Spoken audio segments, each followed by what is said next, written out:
there, I'm Stephen Leftak, Executive Editor of The Drum, and this is the latest interview as a series of interviews with the chairs of our different elements of the Drum Awards. And for this interview, I'll be talking to the chair of the Roses Awards for 2020, and that was none other than Emma de la Fosse, who is the Chief Creative Officer, Director, Chief Creative Officer, yeah. Of Digitas UK. Emma, thank you so much for joining me. It's my pleasure. And lovely to see you've tidied around the house as well for my phone call. Looking very nice there. So Emma, can I ask you to start by revealing what you chose to be your Chair's Award at the Roses Awards this year? With pleasure, absolutely. For my Chair's Award, I chose a campaign by the Scottish Government and the Leith Agency called Drive Like Your Gran's in the Car. And there were a number of different reasons why I chose that. Just to say, I wasn't the only fan of that piece of work. There were lots and lots of jurors who were big fans of that too. Number of different reasons why. Whenever I'm judging a piece of work, I think about the brief. Okay, what brief were the creatives looking at? Who was the client? What's the context? Because I think it's very easy to do great work on trendy brands, cool brands for, brave clients who've, done brave work in the past, etc., etc. However, when you're, faced with a brief that is for a government client, it's going to be a lot tougher. The whole nature of that organisation is more risk averse. You might be dealing with people who aren't as likely to have come from creative agency backgrounds. You're dealing with ministers and people like that. They're not as likely to think that your, wacky, brave, creative idea is quite as brilliant as you are. So that's the first aspect that I consider. What was the client? What did the brief look like? The other thing is, what was the message? And it's very easy when you're doing any kind of public service messaging or public health messaging to start wagging a finger.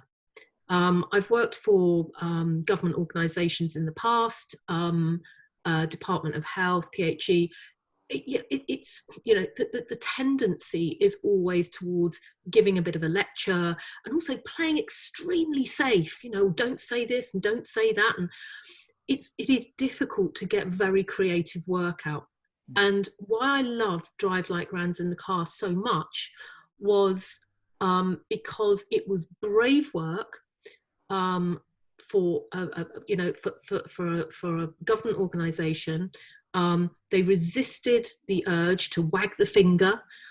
They used humour, and if you can use humour in your work, do. There is an absolute dearth of humour these days. I want to see more funny work, more work that makes us laugh, more work that makes us smile. Let's have a bit of fun, for Christ's sakes. If you want your message to resonate, make people laugh, get them to go along with you. So they resisted the urge to wag a finger, they used humour, and they were really edgy. They really were edgy. You had Gran talking about drug driving, not just drink driving. And they were so great. The way that the scripts were written was fantastic. And then the way that they were executed was equally brilliant. The way that they were directed, the casting, how they were shot, the whole thing. I actually chose to watch those repeatedly. I watched them to judge them, obviously. But then, maybe I'm a bit sad. I've always loved watching advertising. I chose to watch them again and again because I enjoyed them so much. And when you say, you were talking about how you felt it was brave, is that because they tried to be funny as well? Because it's a very serious topic. Is adding humour a brave thing to do then for creativity? Always look at your target audience. Who are you talking to? How are you going to reach them? Not only what do you want to say, but in what way have you got to say it in order to, engage with them? In what way are you going to make your message resonate with them? These were teenage lads, lads in their early 20s. And the insight was that they were much more likely to drive safely if they had, an elderly relative such as their gran in the car. So, they could have chosen a creative route that just said, oh, sort of lots of safety messages, you don't want to hurt, bear in mind all the things you do when you drive with your grandparents, try to carry across those learnings, when you drive every day. But they didn't do that. They actually turned Gran into a real wisecracking range of characters, fantastic senior citizens who would pop up from various unexpected places in the car. One of them comes out the glove box, one of them comes out from between the rear seats.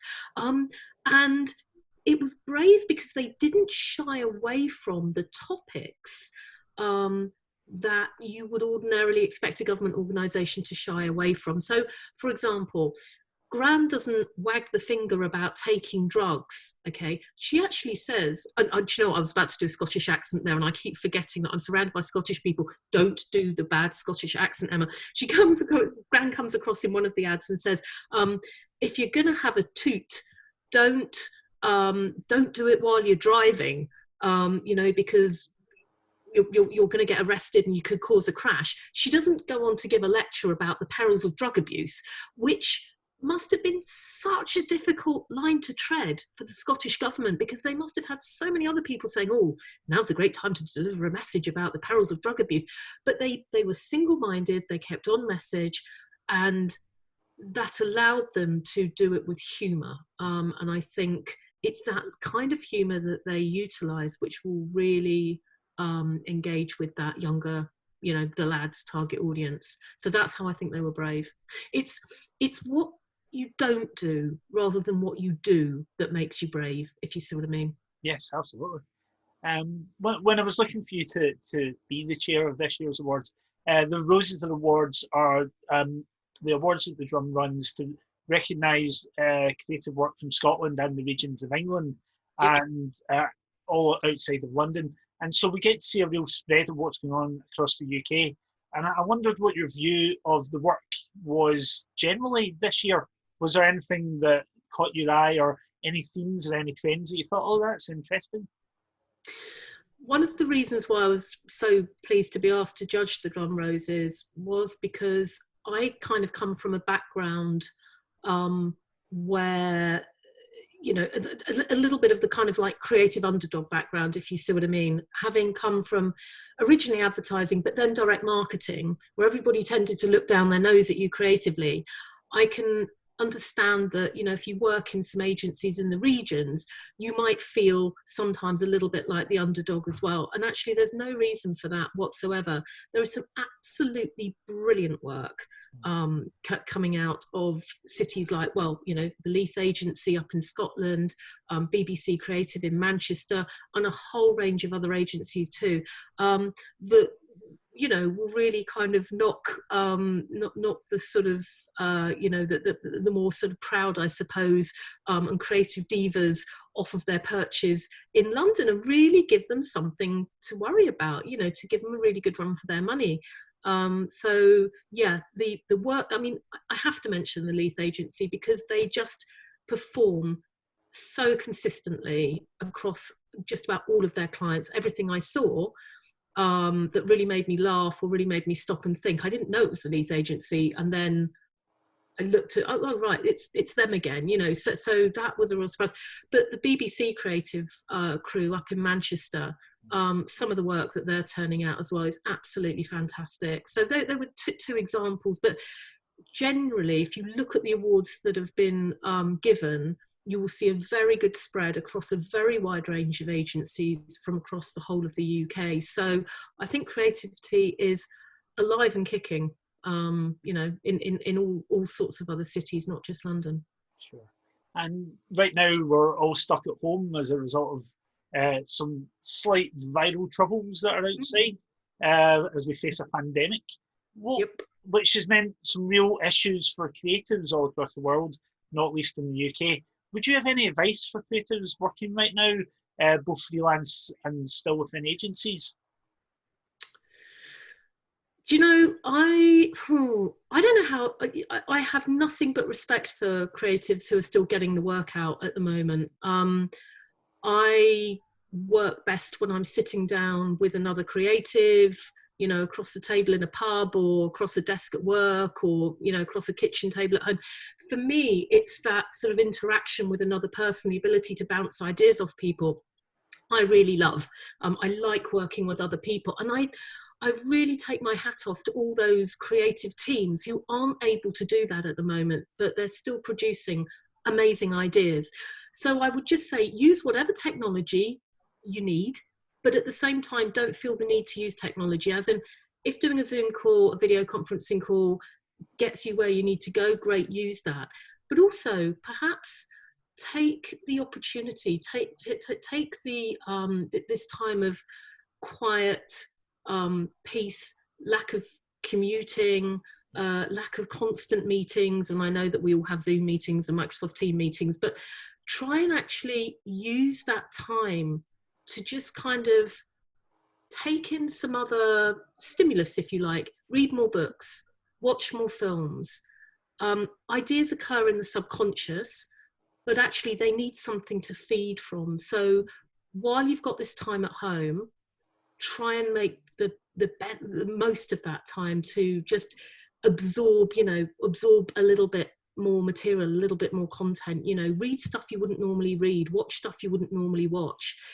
If you can, take up a new hobby as well, you know, do something with your hands, try and physically be creative as well as just conceptually creative. Because, you know, Trott always used to work for a guy called Dave Trott, and he always used to say, you know, used to me, if you're sitting at your desks all day, get out there, go to the cinema, you know, go and read some books, go and talk to some people, go to a lecture, go and do all those things, you know, watch some TED Talks. You know, if you don't normally have time to do all this kind of stuff, this is a great opportunity to refuel your brain.